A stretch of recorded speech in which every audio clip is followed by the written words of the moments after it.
मित्रों, सोचिए, एक ऐसा दृश्य जहां एक भिखारी फटे पुराने कपड़ों में रेलवे स्टेशन के कोने में बैठा है।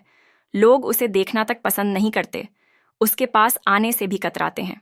समाज की नज़र में वह गंदा, अछूत और अनदेखा व्यक्ति है। लेकिन उसी भिखारी के पास एक दिन शहर की सबसे बड़ी अधिकारी डीएम साहिबा पहुंचती है। जो डीएम साहिबा अपने कड़े अनुशासन और ऊंचे पद के लिए जानी जाती है।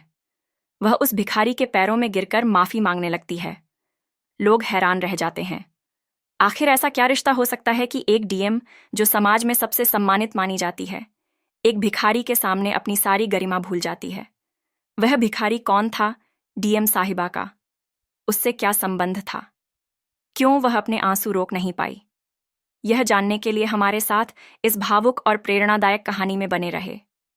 लेकिन दोस्तों, कहानी शुरू करने से पहले आपसे एक छोटी सी गुजारिश है। अगर आपको हमारी यह कोशिश पसंद आए तो वीडियो को लाइक और चैनल को सब्सक्राइब जरूर करें। बेल आइकन दबाना ना भूलें ताकि ऐसी ही दिल छू लेने वाली कहानियां आप तक सबसे पहले पहुंचे। दोस्तों, चलिए अब बिना समय गवाए जानते हैं, आखिर क्यों डीएम साहिबा ने एक भिखारी के पैरों में गिरकर माफी मांगी। दोस्तों, पटना स्टेशन पर एक भावुक मिलन की कहानी।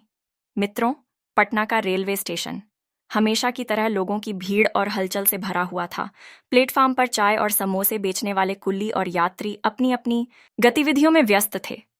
वहीं प्लेटफार्म के एक कोने में एक बूढ़ा व्यक्ति फटे पुराने कपड़ों में बैठा था। उसका चेहरा झुर्रियों से भरा और आंखें गहरी थकान से बोझल थीं। वह कांपते हाथों से भीख मांग रहा था, लेकिन उसकी तरफ कोई ध्यान नहीं दे रहा था।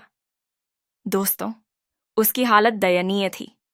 कभी कभी लोग उसे देखकर दया की बजाय हिकारत भरी नजरों से देखते और आगे बढ़ जाते। भूख और बेबसी से जूझता वह व्यक्ति अपने हाथ फैलाकर मदद मांगता, लेकिन अधिकांश लोग अनदेखा करके आगे बढ़ जाते थे। पटना रेलवे स्टेशन पर हलचल अचानक तेज हो गई। प्लेटफार्म पर खड़े कर्मचारी और अधिकारी चौकन्न हो गए थे। हर किसी की नजरें स्टेशन मास्टर के आसपास घूम रही थीं, क्योंकि जिलाधिकारी डीएम साहिबा नंदिनी राय अपनी टीम के साथ निरीक्षण करने पहुंचने वाली थी। डीएम नंदिनी राय अपनी सख्त प्रशासनिक शैली और अनुशासन के लिए जानी जाती थी। पटना शहर में उनका नाम न केवल उनके पद के लिए, बल्कि उनके ईमानदार और संवेदनशील रवैये के लिए भी प्रसिद्ध था। हर कोई जानता था कि नंदिनी काम के दौरान किसी भी प्रकार की कोताही बर्दाश्त नहीं करती। डीएम के काफिले के स्टेशन पर पहुंचते ही वहां मौजूद अधिकारी और कर्मचारी अपनी अपनी जिम्मेदारियों को बेहतर तरीके से निभाने की कोशिश में जुट गए। उनकी गाड़ियों के रुकने के साथ ही चारों ओर सन्नाटा सा छा गया। नंदिनी ने अपनी गाड़ी से उतरते ही चारों ओर का जायजा लिया। उनके चेहरे पर गंभीरता और आंखों में निरीक्षण का भाव था। वह स्टेशन मास्टर से बात करती हुई प्लेटफार्म पर आगे बढ़ने लगी। उनके साथ उनका पूरा सुरक्षा दस्ता और कुछ वरिष्ठ अधिकारी भी थे। हर कोई उनकी दिशा में ध्यान लगाए खड़ा था। दोस्तों, प्लेटफार्म का हर कोना बारीकी से जांच हुए।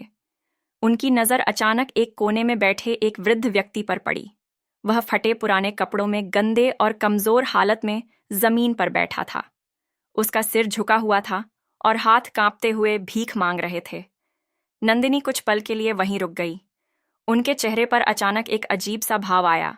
वृद्ध का झुका हुआ सिर और कमजोर शरीर उन्हें कुछ परिचित सा लगा। वह अपने दल को वहीं रुकने का इशारा करके धीरे धीरे उस व्यक्ति के पास गई। आप यहाँ क्या कर रहे हैं? उन्होंने धीमी लेकिन गंभीर आवाज में पूछा। वृद्ध ने अपनी गर्दन उठाई। उनकी आंखों में थकावट और बेबसी का भाव था। वह कुछ बुदबुदा आए, लेकिन उनकी आवाज इतनी धीमी थी कि समझ पाना मुश्किल था। दोस्तों, नंदिनी ने उनके चेहरे को ध्यान से देखा और उनका दिल जोर से धड़कने लगा। उनके कदम लड़खड़ाए और उनकी आंख आंसुओं से भर गई।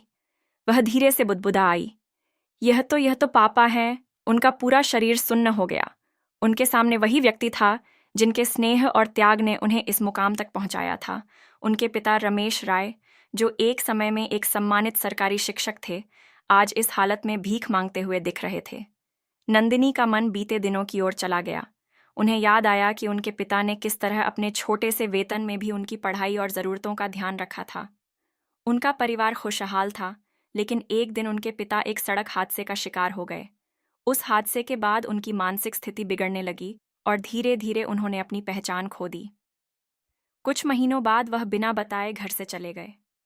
पूरे परिवार ने उन्हें हर जगह ढूंढा, लेकिन उनकी कोई खबर नहीं मिली। नंदिनी ने उन्हें ढूंढने के लिए हर संभव प्रयास किया, लेकिन समय के साथ यह कोशिश धीमी हो गई। मित्रों, अब इतने सालों बाद नंदिनी के सामने उनके पिता थे।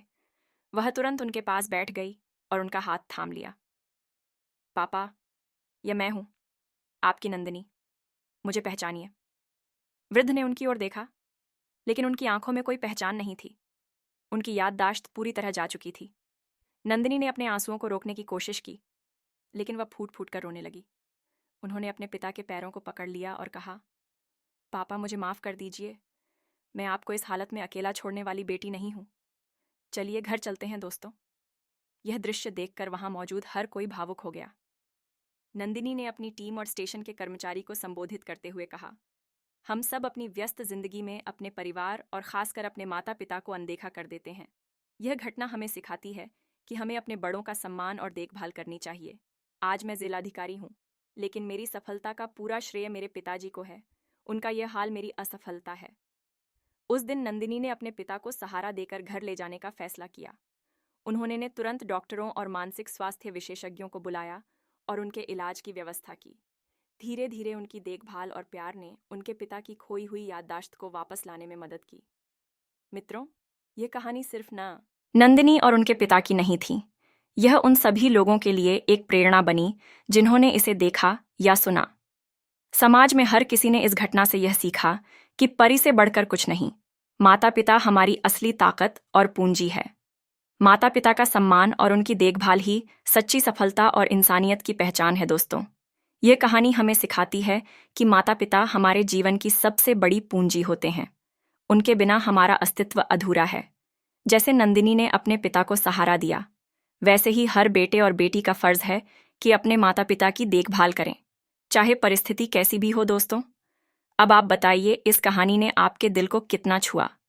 क्या आपको नंदिनी और उनके पिता के रिश्ते ने भावुक किया?